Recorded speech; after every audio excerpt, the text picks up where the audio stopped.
kita kepada Tuhan, dengan segala kerendahan hati di hadapan-Mu, kami mengangkat hati ya Tuhan. marilah kita datang beribadah kepadanya. Kami datang ya Tuhan dengan sikap penyembahan. Kami meyakini bahwa pertolongan kami adalah dalam nama Tuhan yang menjadikan langit dan bumi serta segala isinya. Amin. Firman Tuhan berkata, Kudus, kudus, kuduslah Tuhan Allah yang Maha Kuasa, yang sudah ada dan yang akan datang. Lagi firman-Nya berkata, ya Tuhan dan Allah kami, Engkau layak menerima puji-pujian dan hormat dan kuasa, sebab Engkau telah menciptakan segala sesuatu, dan oleh karena kehendak-Mu semuanya itu ada dalam ciptaan-Mu.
Mazmur 46 ayat yang pertama dan juga ayat yang ke-10 berkata, Allah itu bagi kita tempat perlindungan dan kekuatan, sebagai penolong dalam kesesakan sangat terbukti.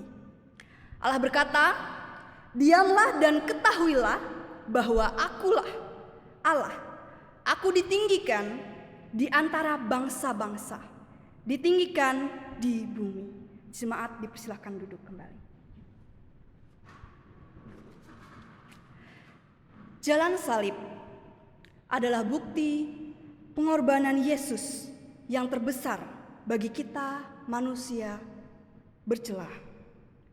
Jalan salib merupakan pengingat yang kejam akan kerelaan Yesus mengesampingkan kekuasaannya sebagai anak Allah untuk menyediakan jalan keselamatan bagi kita manusia yang hina.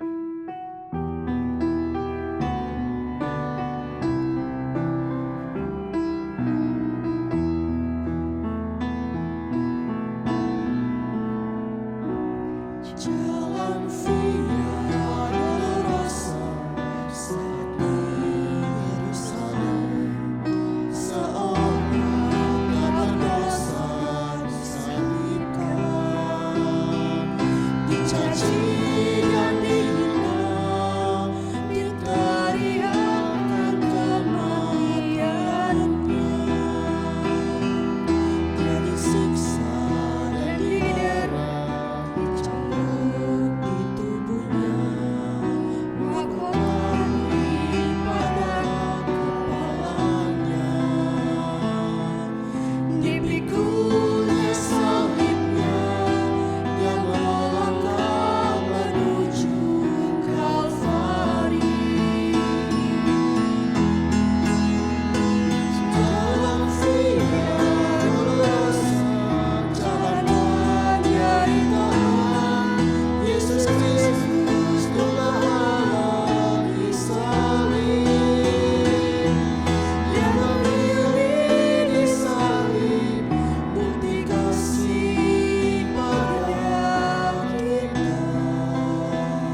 Jemaat, saya undang untuk berdiri.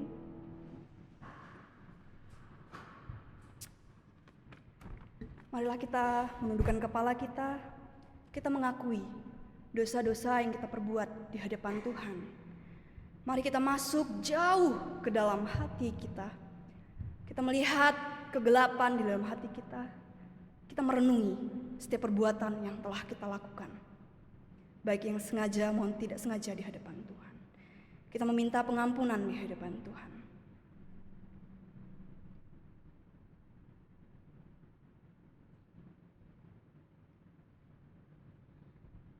Bapa di surga, pada pagi hari ini Tuhan, kami datang merendahkan diri kami di hadapan-Mu. Kami mengakui ya Tuhan bahwa kami adalah manusia berdosa. Seringkali ya Tuhan kami masih melakukan perbuatan-perbuatan yang tidak terpuji di hadapan-Mu. Masih seringkali kami menyakiti hati-Mu ya Tuhan berulang-ulang kali. Tuhan, kami mau membawa diri kami. Tuhan tolong jamah setiap kami. Sehingga kami boleh berubah ya Tuhan. Hari lepas harinya ya Tuhan. Dan pada saat ini kami menyerahkan diri kami di hadapan-Mu. Kami tahu bahwa Tuhan akan menolong kami. Akan memampukan kami di dalam kehidupan kami sehari-harinya ya Tuhan. Untuk boleh melakukan apa yang berkenan di hadapan Tuhan. Tuhan tolong ampuni kami jika kami masih sering menyakiti sesama kami, melalui perbuatan kami, melalui kata-kata kami yang kasar ya Tuhan. Kami mohon ampun. Ampuni jika kami juga ya Tuhan masih sering melupakan Engkau di dalam setiap perjalanan hidup kami. Kami lupa bahwa kami memiliki Engkau di dalam kehidupan kami. Ampuni kami ya Tuhan. Dan kiranya pada hari ini Tuhan menerima kami di hadapan-Mu. Setiap dosa-dosa yang telah kami akui di hadapan-Mu ya Tuhan. Amin. Jemaat yang dikasihi oleh Tuhan, dengarkanlah berita anugerah yang terdapat di dalam Yohanes 3 ayat 16 sampai dengan 17 yang berkata, karena begitu besar kasih Allah akan dunia ini, sehingga Ia telah mengaruniakan anaknya yang tunggal, supaya setiap orang yang percaya kepadanya tidak binasa, melainkan beroleh hidup yang kekal. Dengar pula petunjuk hidup baru yang terdapat di dalam 1 Korintus pasal 15 ayat 58 yang berkata, karena itu, saudara-saudaraku yang kukasihi, berdirilah teguh, jangan goyah, dan giatlah selalu dalam pekerjaan Tuhan. Sebab kamu tahu bahwa dalam persekutuan dengan Tuhan, jerih payahmu tidak sia-sia. Dan mari kita sebagai orang percaya di sepanjang zaman dan tempat mengikrarkan pengakuan iman kita. Aku percaya kepada Allah, Bapa yang Maha Kuasa, Khalik langit dan bumi, dan kepada Yesus Kristus, anaknya yang tunggal Tuhan kita, yang dikandung dari Roh Kudus, lahir dari anak darah Maria, yang menderita sengsara di bawah pemerintahan Pontius Pilatus, disalibkan, mati dan dikuburkan, turun ke dalam kerajaan maut.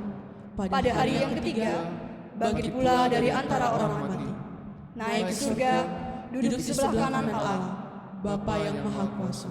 Dan dari sana Ia akan datang untuk menghakimi orang yang hidup dan yang mati. Aku percaya kepada Roh Kudus, gereja yang kudus dan am, persekutuan orang kudus, pengampunan dosa, kebangkitan tubuh, dan hidup yang kekal. Amin. Amin. Jemaat dipersilahkan untuk duduk kembali. Doa syafaat akan disampaikan oleh Seliana. Mari kita berdoa. Bapa kami yang ada di surga, pada pagi hari ini kami datang kepadamu. Kami mau berdoa untuk bangsa dan negara kami ya Tuhan, secara khusus untuk pemerataan ekonomi dan pembangunan infrastruktur di pelosok negeri Indonesia ya Tuhan. Biarlah masyarakat dan pemerintah setempat dapat bekerja sama dengan baik, sehingga pembangunan yang ada di pedalaman ataupun di pelosok dapat selesai dengan baik, dan masyarakat yang ada boleh menikmati infrastruktur yang ada, dan kami rindu Indonesia dapat menjadi lebih maju. Dan kami berdoa saat ini juga untuk misi dunia dan Indonesia. Kami berdoa secara khusus untuk gereja-gereja ya Tuhan, biarlah boleh memiliki kesadaran untuk mempersiapkan generasi muda untuk menjadi pemimpin Kristen di berbagai bidang. Dan biarlah ya Tuhan, melalui itu semua pemberitaan Injil boleh semakin bergerak maju dan banyak orang yang semakin mengenal Tuhan. Dan kami juga saat ini berdoa ya Tuhan untuk perempuan dan anak-anak yang masih belum mendapatkan hak mereka, baik yang ada di bagian negara tertentu maupun yang ada di sekitar kami ya Tuhan. Tolong setiap kami yang ada di tempat ini juga untuk boleh memiliki kesadaran akan hal ini, dan kiranya Tuhan Engkau memberkati dan menolong setiap perempuan maupun anak-anak yang saat ini masih bergumul dalam hal tersebut. Kiranya Tuhan boleh memberikan jalan keluar bagi mereka melalui orang-orang yang mengasihi Tuhan. Terima kasih Bapa di surga, kami menyerahkan doa kami ke dalam tangan-Mu. Di dalam nama Tuhan Yesus Kristus kami berdoa. Amin. Saudara yang dikasihi oleh Kristus, kita akan mendengarkan firman Tuhan. Tapi sebelumnya saya ingin bertanya, apakah hati kita sungguh-sungguh rindu dan haus untuk mendengarkan firman Allah? Metafora rusa berteriak mencari air yang digunakan oleh pemazmur menggambarkan kehausan pemazmur untuk mengalami Allah, mengalami firman-Nya. Adakah kita hari ini yang ada di sini seperti pemazmur yang sungguh-sungguh haus akan Allah, haus akan firman-Nya? Bagai rusa berteriak.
Mari kita berdiri. Mari kita membuka Alkitab kita di dalam Mazmur 42 sampai dengan 43. Mazmur 42 sampai dengan 43, kita akan membacakannya secara bertanggapan. Saya ayat yang pertama, jemaat sekalian ayat yang kedua, begitu seterusnya sampai dengan selesai. Mazmur 42 dengan judul perikop Kerinduan kepada Allah. Untuk pemimpin biduan, nyanyian pengajaran Bani Korah. Usaha merindukan sungai yang berair. Demikianlah jiwaku merindukan Engkau, ya Allah. Jiwaku haus kepada Allah yang hidup. Bilakah aku boleh datang melihat Allah? Air mataku menjadi makananku siang dan malam, karena sepanjang hari orang berkata kepadaku, di mana Allahmu? Inilah yang hendak ku ingat, sementara jiwaku gundah gelana. Bagaimana aku berjalan menuju dalam kepadatan manusia, mendahului mereka melangkah ke rumah Allah dengan suara sorak-sorai dan nyanyian syukur dalam keramaian orang-orang yang mengadakan perayaan. Mengapa engkau tertekan, hai jiwaku, dan gelisah di dalam diriku? Berharaplah kepada Allah, sebab aku akan bersyukur lagi kepadanya, penolongku dan Allahku. Jiwaku tertekan dalam diriku, sebab itu aku teringat kepadamu. Dari tanah sungai Yordan dan pegunungan Hermon, dari gunung Mizar. Samudra raya berpanggil-panggilan dengan deru air terjunmu, segala gelora dan gelombangmu bergulung melingkupi aku. Tuhan memerintahkan kasih setianya pada siang hari, dan pada malam hari aku menyanyikan nyanyian, suatu doa kepada Allah kehidupanku. Aku berkata kepada Allah, gunung batuku, mengapa engkau melupakan aku? Mengapa aku harus hidup berkabung di bawah impitan musuh? Seperti tikaman maut ke dalam tulangku, lawanku mencela aku, sambil berkata kepadaku sepanjang hari, di manakah Allahmu? Mengapa engkau tertekan, hai jiwaku? Dan mengapa engkau gelisah di dalam diriku? Berharaplah kepada Allah, sebab aku bersyukur lagi kepadanya, penolongku dan Allahku. Berilah keadilan kepadaku ya Allah, dan perjuangkanlah perkaraku terhadap kaum yang tidak saleh. Luputkanlah aku dari orang penipu dan orang curang. Engkaulah Allah tempat pengungsianku. Mengapa Mengapa engkau membuang aku? Mengapa aku harus hidup berkabung di bawah impitan musuh? Suruhlah terangmu dan kesetiaanmu datang, supaya aku dituntun dan dibawa ke gunungmu yang kudus, dan ke tempat kediamanmu. Maka aku dapat pergi ke mesbah Allah, menghadap Allah yang adalah sukacitaku dan gembiraanku, dan bersyukur kepadamu dengan kecapi, ya Allah, ya Allahku. Bersama-sama, mengapa engkau tertekan, hai jiwaku, dan mengapa engkau gelisah dalam diriku? Berharaplah kepada Allah, sebab aku bersyukur lagi kepadanya, penolongku dan Allahku.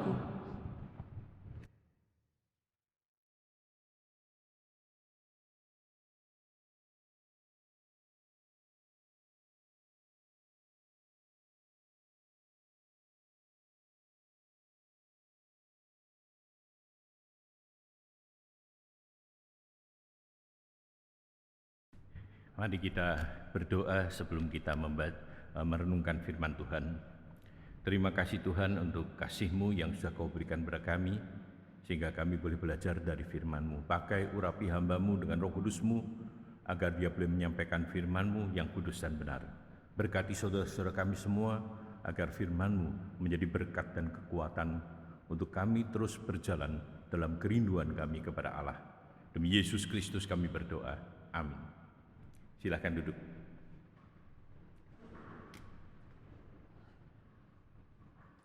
Nah, saudara, kita baru membaca Mazmur 42 dan 43. Nah, Mazmur ini dikenal sebagai Mazmur ratapan, atau juga disebut sebagai Mazmur doa, atau Mazmur pengakuan iman, dan juga Mazmur pengharapan. Karena apa? Keempat unsur ini memang ada di dalam Mazmur 42 dan 43. Nah, saudara, Mazmur 42 dan 43 ini adalah satu kesatuan, ya, atau satu unit. Apa sebabnya? Ada beberapa catatan tentunya. Yang pertama, kalau kita melihat di Alkitab kita tadi, Mazmur 42 itu ada judulnya. Ya. Judulnya adalah kerinduan kepada Allah. yang tentunya menjadi tema kita juga. Sedangkan Mazmur 43 tidak memiliki judul. Ya, karena apa? Ini adalah kelanjutan dari Mazmur 42. Nah, kalau Anda periksa Mazmur yang lain rata-rata semua punya judul. Ya, kecuali Mazmur 43 ini. Sehingga kedua Mazmur ini dipandang satu unit. Dan bukan itu saja, kalau kita perhatikan kedua pasal Mazmur ini boleh dikatakan terdiri dari 3 bait. Ya, kalau nyanyian ya 3 bait ya.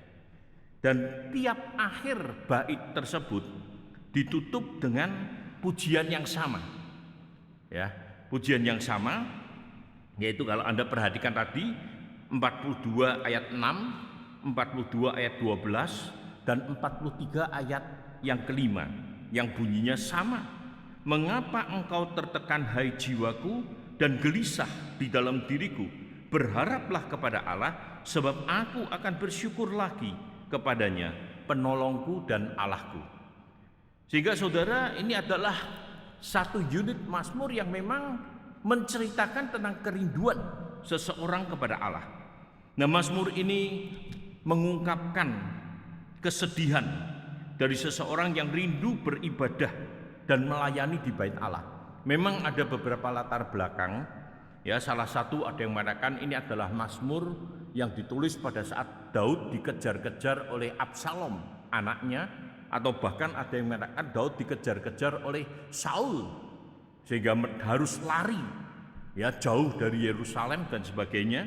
Tapi sekali lagi saudara, kalau memang dikaitkan dengan bait Allah, maka seharusnya sudah terjadi tentunya setelah zaman Daud atau tepatnya zaman Salomo, dalam arti ya Salomo yang memang membangun bait Allah.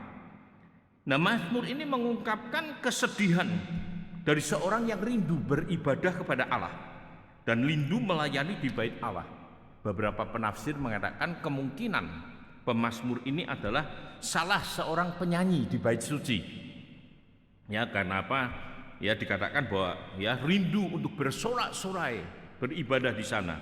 Dan memang pemazmur ini tinggal jauh dari Israel atau di Israel bagian utara. Dan dia tidak dapat lagi pergi ke bagian selatan atau ke Yerusalem secara khususnya untuk beribadah kepada Allah. Menurut beberapa ahli, hal ini mungkin terjadi karena apa? Kerajaan Israel sudah terpecah ya menjadi kerajaan utara dan selatan atau Israel dan Yehuda. Nah, kerajaan utara itu tidak mengizinkan ya orang-orang Israel saat itu untuk pergi ke Yerusalem untuk beribadah. Ya, sehingga mereka kemudian dikatakan membangun agama mereka sendiri. Ya, agama mereka sendiri, mendirikan tempat-tempat ibadah penyembahan dewa-dewa, berhala dan sebagainya. Ya, dan itu kita ingat tentunya pada saat ya Yesus bertemu dengan wanita Samaria. Ya, waktu itu wanita Samaria berkata apa? Nenek moyang kami. Wanita Samaria ini adalah memang keturunan Israel yang bercampur dengan orang-orang pada zaman pembuangan. Dia katakan nenek moyang kami menyembah Tuhan di Gunung Gerizim. Ya, dan kemungkinan besar memang itu adalah ya yang dimaksudkan dalam arti mereka membangun tempat-tempat ibadah seperti itu supaya apa? Supaya orang-orang Israel ini tidak lagi ke Yerusalem. Sehingga sungguh-sungguh mereka ya sangat rindu untuk bisa beribadah kembali di Yerusalem. Ya, tempat di mana mereka sungguh-sungguh merasakan kehadiran Allah dan sebagainya. Saudara, dari bacaan ini kita akan melihat secara sederhana karena tadi terdiri dari 3 bait. Maka 3 bait itu akan kita lihat bersama. Yang pertama, pemazmur rindu datang ke rumah Allah. Ya, pasal 42 ayat 2 sampai ayat yang ke-6. Ya, nah, pasal 42 ayat ke-5 dikatakan, inilah yang hendak ku ingat, sementara jiwaku gundah gulana, bagaimana aku berjalan maju dalam kepadatan manusia, mendahului mereka melangkah ke rumah Allah dengan sorak-sorai dan nyanyian syukur dalam keramaian orang-orang yang mengadakan perayaan. Dia mengingat saat-saat yang menyenangkan pada saat mereka pergi ke Yerusalem.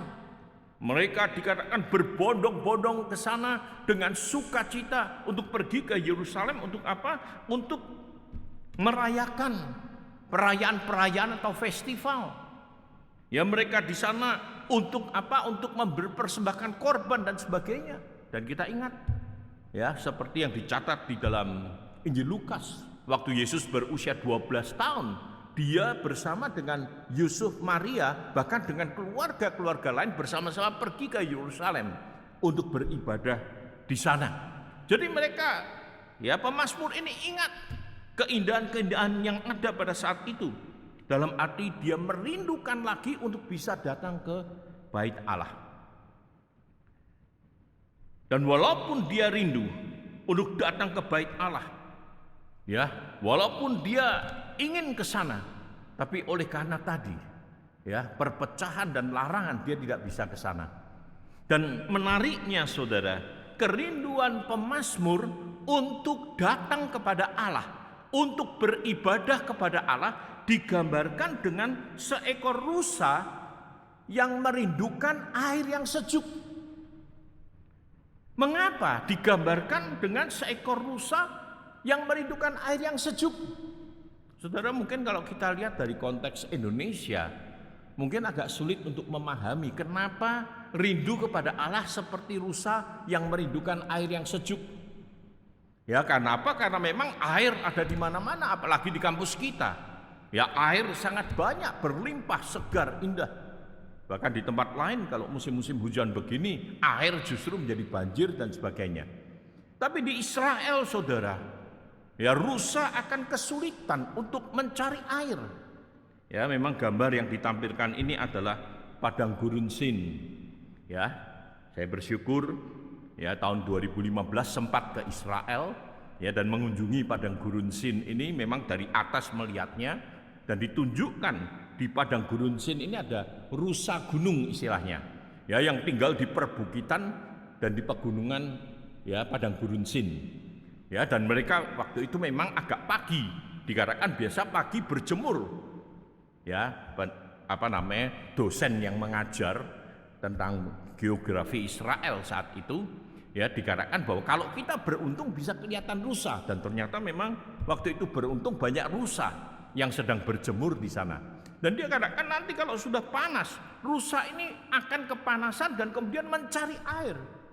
Dan saudara, mencari air di perbukitan, pegunungan, bahkan di Israel yang memang daerah kering itu enggak mudah. Ya, kita juga sempat mengunjungi beberapa sistern.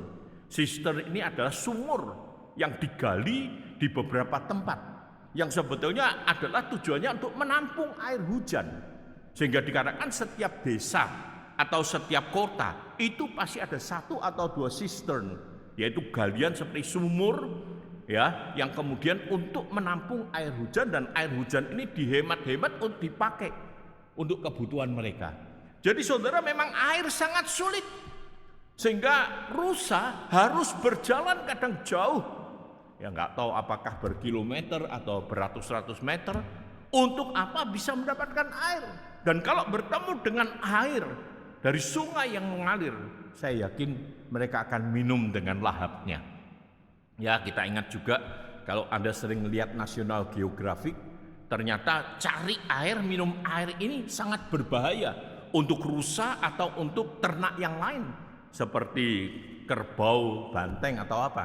Karena apa? Karena dikatakan bahwa memang justru di dekat sungai itu ada buaya yang bersembunyi atau juga ada harimau yang bersembunyi, dan kalau sampai mereka minum di sana, ya menjadi santapan paling tidak salah satunya. Jadi saudara, memang air kebutuhan pokok dan memang air sungguh dirindukan. Kalau kita ingat Mazmur 23 ayat kedua juga sama. Ya, digambarkan apa? Tuhan gembalaku, dibandingkannya aku kemana? Di mana? Di padang berumput hijau dan air yang tenang. Ya, sekali lagi air. Karena apa? Itu adalah kebutuhan, dan kalau orang dapat air yang segar, ya mereka akan merasa apa? Lega, merasa senang dan sebagainya. Ya, saya baru mendapatkan WhatsApp ya tentang video klip di Israel sekarang. Memang sudah tidak lagi seperti zaman dulu, sistern dan sebagainya. Tapi mereka punya pabrik pengolahan air dari laut air laut menjadi air yang bersih. Dan kemudian ditunjukkan ya, ada prosesnya sampai ditampung dulu di satu tempat, dan di tempat itu ada ikan. Kalau memang ikannya hidup, baru kemudian diproses masuk pabrik untuk menjadi air minum. Kalau ikannya mati berarti airnya ada pencemaran dan sebagainya. Jadi saudara, ternyata air begitu mahal. Ya, karena apa? Itu kebutuhan utama, sehingga di dalam bagian ini digambarkan sebagai apa? Kerinduan kepada Allah. Ya, seperti rusa yang mencari, merindukan, berjalan berjam-jam untuk mendapatkan air yang sejuk. Nah saudara, saya seperti dikatakan tahun 2015 ya, gambarnya bisa ditampilkan, sempat ya mengunjungi ke sana. Saya ikut ya kuliah ya, biblical ya, Bible map ya, Bible geografi kira-kira begitu ya. Sebelumnya ya, dan ini adalah daerah En-Gedi. Waktu itu kami diajak ke sana, berhenti di sana dan diberitahu kita akan berjalan ke dalam untuk melihat tempat persembunyian Daud pada saat dikejar oleh Saul. Ya, dan kita akan berjalan 1,5 kilometer. Kalau Anda lihat gambarnya, ya di sini kelihatan gersang, ada tanaman, tapi daunnya hijau hanya sedikit sebagian. Ya, tapi kering dan memang gersang sekali. Dan sudah berjalan kita capek 1,5 kilometer, ya panas sekali. Tapi begitu sampai di ujung dekat dikatakan tempat persembunyian Daud, ya pada saat dikejar-kejar itu, kemudian kita menemukan apa? Kolam yang segar ya, yang tadi memang sudah ditampilkan ya. Nah di kolam itu ada air yang segar, airnya dingin ya. Saya ambil air itu cuci muka, saudara, memang di tengah panas terik matahari yang memang kita rasakan, kemudian kita ambil air, waduh cuci muka segar bukan main. Teman saya ada yang pakai topi, ambil air di topinya, dan begitu itu langsung dipakaikan di kepalanya sehingga menetes basah, dan dia katakan nanti paling keluar lagi sudah kering, karena apa? Panasnya bukan main. Saudara yang saya kasih dalam Tuhan, sehingga tidak salah pemazmur menyebutkan kerinduan kepada Allah seperti orang rindu akan air. Karena apa? Tanpa air tidak bisa hidup. Tanpa air hidup ini susah. Tanpa air kehausan, kekeringan, bahkan mungkin bisa mati. Karena apa? Kalau tidak mendapatkan air. Itu gambaran kerinduan kepada Allah. Nah saudara, di tengah-tengah pergumulan seperti itu, pemazmur tetap berharap kepada Allah. Sebagaimana disebutkan dalam ayat ke-6 tadi. Mengapa engkau tertekan hai jiwaku dan gelisah di dalam diriku? Berharaplah kepada Allah, sebab aku akan bersyukur kepadanya, penolongku dan Allahku. Saudara, di dalam kerinduannya, di dalam keinginannya untuk bertemu dengan Allah, dia terus memuji Allah, memuliakan Allah. Saudara, saya tidak tahu bagaimana dengan kita. Ya, kita yang ada di sini boleh dikatakan dekat dengan Allah. Ya, dekat dengan Allah, bukan tempatnya tinggi dan sebagainya. Tapi kita ada di tempat di mana memang tiap hari kita berbicara tentang Allah dan firman-Nya. Tapi adakah kita punya kerinduan yang sungguh seperti rusa yang merindukan air yang mengalir, sungai yang mengalir atau air sejuk? Kita rindu beribadah seperti itu, atau kita saat datang ke tempat ibadah ini merasa bosan, merasa kok tiap hari harus ibadah. Kalau ada pilihan nggak ikut ibadah, mungkin kita nggak ikut ibadah. Kira-kira apa? Tentunya yang ada di pikiran kita. Pemazmur rindu sedemikian rupa untuk beribadah kepada Allah. Yang kedua, bait yang kedua merupakan gambaran tentang keluhan pemazmur karena apa? Tekanan dari musuh. Ayat 7 sampai 12. Nah, pemazmur merasa, saudara, sedih mengingat tanah perjanjian. Ya, secara khusus ya, tanah perjanjian dalam konteks bahwa sebetulnya yang dimaksudkan adalah Yerusalem, tempat di mana mereka punya ya bait Allah, merindukan bait Allah. Bahkan di tengah-tengah penderitaan, pergumulannya, kesusahannya, penghinaan dari orang-orang lain, musuh-musuhnya yang katakan, di mana Allahmu? Ya, mungkin mereka sering mendengar bagaimana Allah perkasa, Allah luar biasa. Tapi di mana Allahmu? Kamu sekarang dalam keadaan penderitaan itu. Ya, bahkan sampai pada tahap pemazmur merasa dilupakan oleh Allah. Dalam arti Allah tidak lagi peduli pada dirinya, pada orang-orang Israel. Tapi di tengah situasi yang penuh penderitaan dan kadang membuat kecewa, putus asa dan sebagainya, apa yang dilakukan pemazmur? Pemazmur mengingat bahwa Tuhan melindungi dia. Bahkan Tuhan melindungi dia seperti gelombang samudera raya. Ya, butuh air, rindu akan air yang segar, digambarkan ada gelombang samudera raya yang datang. Ya memang bisa saja menjadi bahaya ya kalau itu tsunami. Tapi dalam gambaran ini menunjukkan perlindungan providensia Allah, bahkan berkat Allah yang luar biasa yang Allah berikan. Bahkan dikatakan kasih setia Tuhan membuat pemazmur ini terus memuji dan berdoa kepada Allah. Di tengah pergumulan kesulitan kita, apa yang kita lakukan? Ya, kita bisa memang mengeluh kepada Tuhan.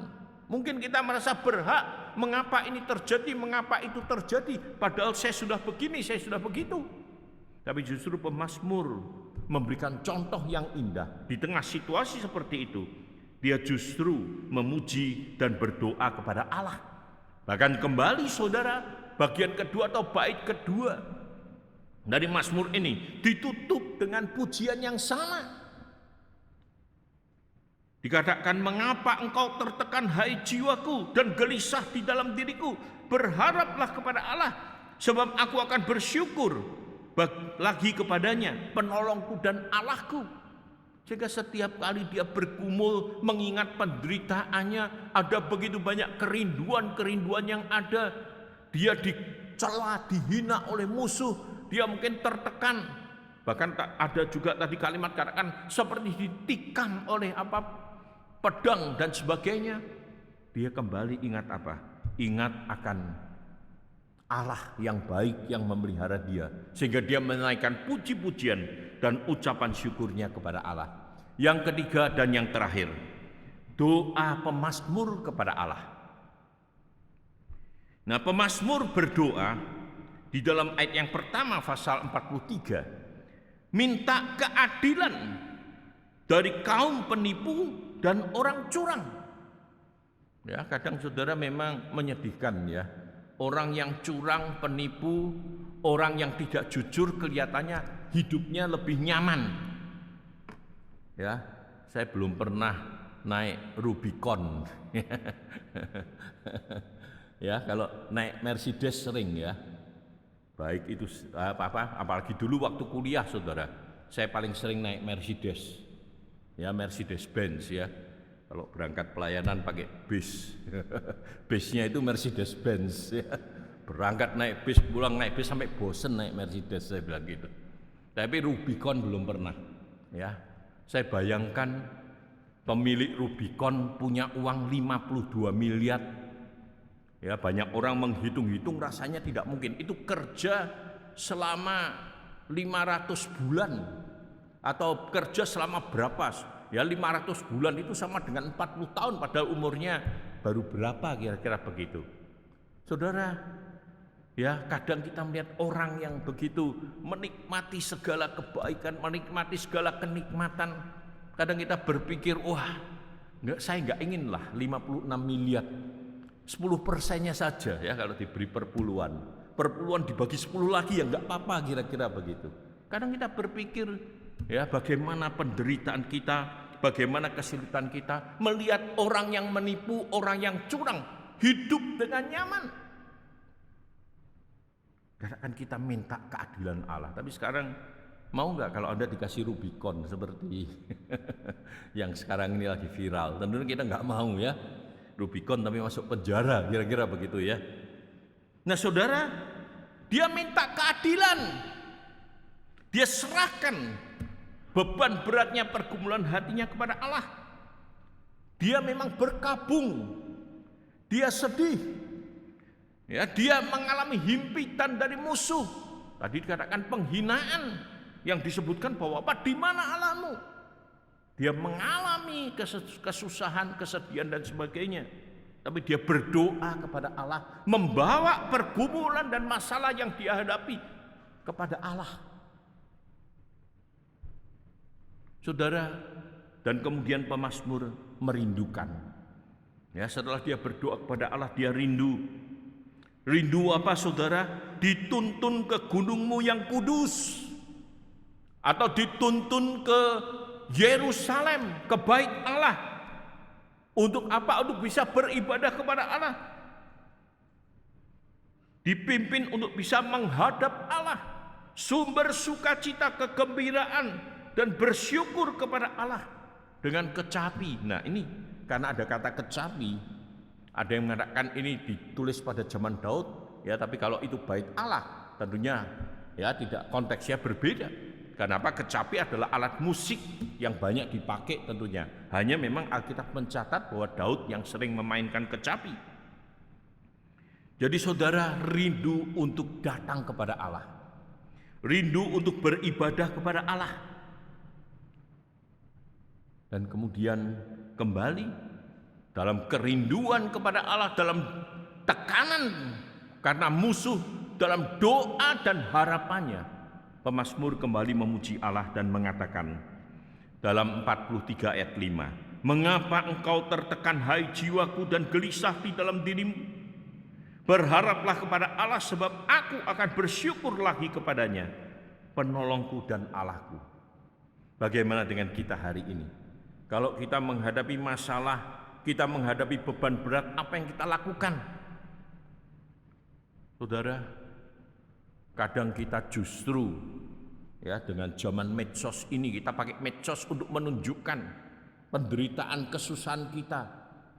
Ya, yang sebetulnya itu bukan cara yang baik. Ya, kadang kita menyampaikan ini yang aku alami, penderitaan, kesusahanku, entah di Facebook, entah di ya Twitter, entah di Instagram, ya penderitaan, kesusahan, pergumulan kita. Saudara, bukan kita harus menceritakan semuanya itu keluar, atau kita mengeluh kepada teman-teman kita sehingga teman-teman kita capek mendengar keluhan kita. Tapi seperti pemazmur, mari kita datang kepada Allah. Kenapa engkau tertekan? Kenapa engkau sedih? Kenapa engkau putus asa? Datang kepada Allah, berharap kepada Allah, bersyukur kepada Allah yang telah menyatakan kasih dan pemeliharaannya kepada kita. Bersyukur kepada Allah yang terus siap menjadi penolong kita. Bahkan dia siap menjadi Allah kita yang melindungi dan menyertai kita. Ada seorang ahli bernama Craigie, ya, yang menulis Word Biblical Commentary. Ya, dia memberikan kesimpulan seperti ini. Saat seseorang berbeban berat dan memohon kelepasan dari Allah, maka langkah pertama untuk pemulihan adalah memuji dan bersyukur kepada Allah. Jadi pemulihan dari segala pergumulan, beban berat dan kesulitan, langkah pertama kita adalah apa? Memuji dan bersyukur kepada Allah. Dalam arti kita tahu di tengah penderitaan, kesusahan dan pergumulan kita, Allah tetap peduli, Allah tetap mendampingi, Allah tetap menyertai, dan Allah tetap terus menguatkan kita. Biarlah Tuhan menolong di saat-saat begitu banyak tantangan, tekanan, pergumulan, pelayanan, konflik, dan apapun yang kita hadapi. Mari kita datang kepada Allah, menceritakan pergumulan kita. Kita jangan simpan pergumulan kita dalam hati kita sehingga kita tertekan. Ya, sehingga Petrus katakan, mengapa kau tertekan? Ungkapkanlah pergumulanmu kepada Allah, bersyukurlah, pujilah Tuhan. Dia adalah Allah kita, dia adalah penolong kita, dan dia siap menolong dan menopang kita senantiasa. Tuhan memberkati. Mari kita berdoa. Terima kasih untuk firman-Mu yang Kau sudah berikan kepada kami pada pagi hari ini ya Tuhan. Biarlah firman-Mu menjadi kekuatan bagi kami dalam menghadapi berbagai tantangan dan pergumulan dalam kehidupan kami, secara khusus dalam masa pendidikan kami, dalam masa penempaan kami, dalam masa pelayanan kami di kampus ini. Sehingga ya Tuhan, kami terus dikuatkan untuk kami boleh menguatkan orang lain. Kami dihiburkan untuk kami bisa menghibur orang lain. Dan kami diberkati untuk kami boleh menjadi berkat bagi orang lain. Terima kasih Tuhan, demi Yesus Kristus kami berdoa. Amin.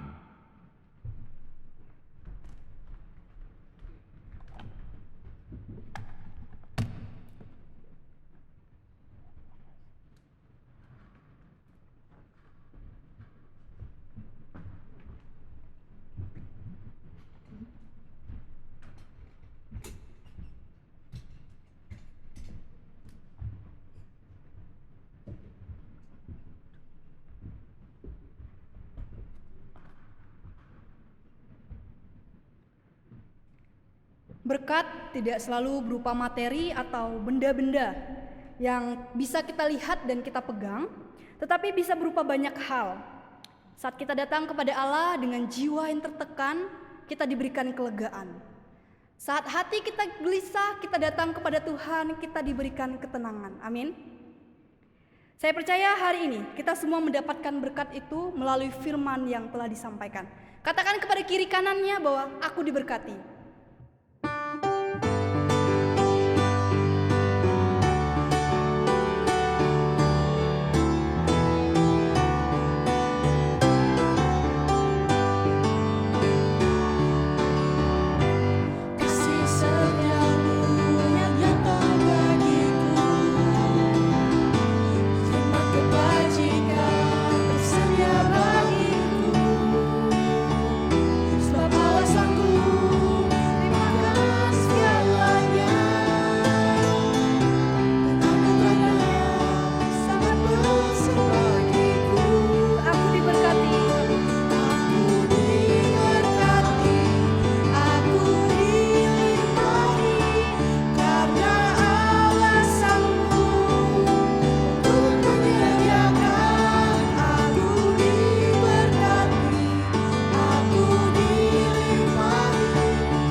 Mari kita berdoa.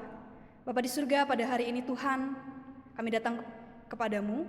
Tuhan, kami mau menyerahkan persembahan kami ke hadapan-Mu. Bila Tuhan boleh memberkati persembahan ini, sehingga boleh menjadi alat kemuliaan bagi tangan-Mu.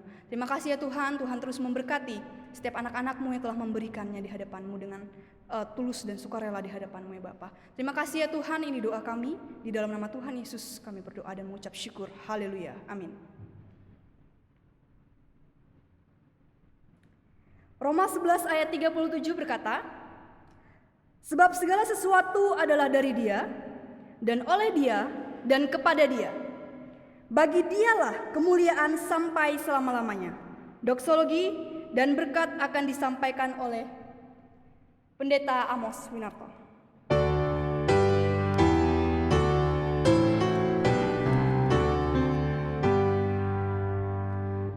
Puji Allah.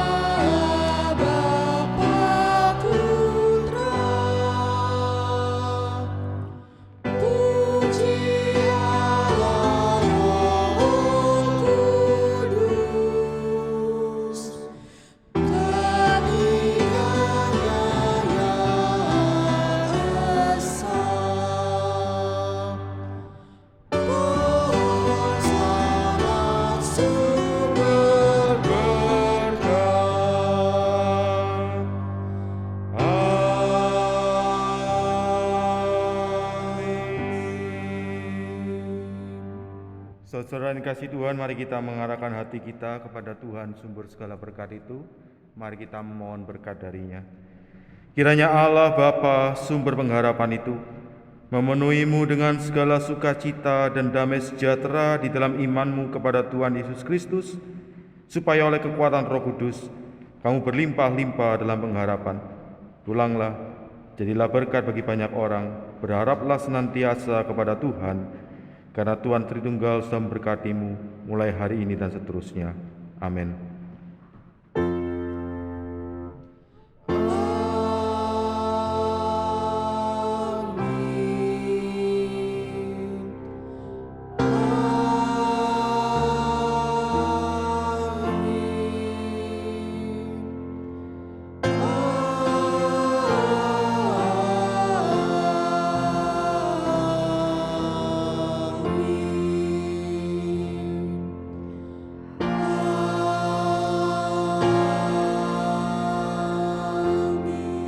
Silakan duduk kembali, ibadah selesai. Silakan mengambil waktu teduh.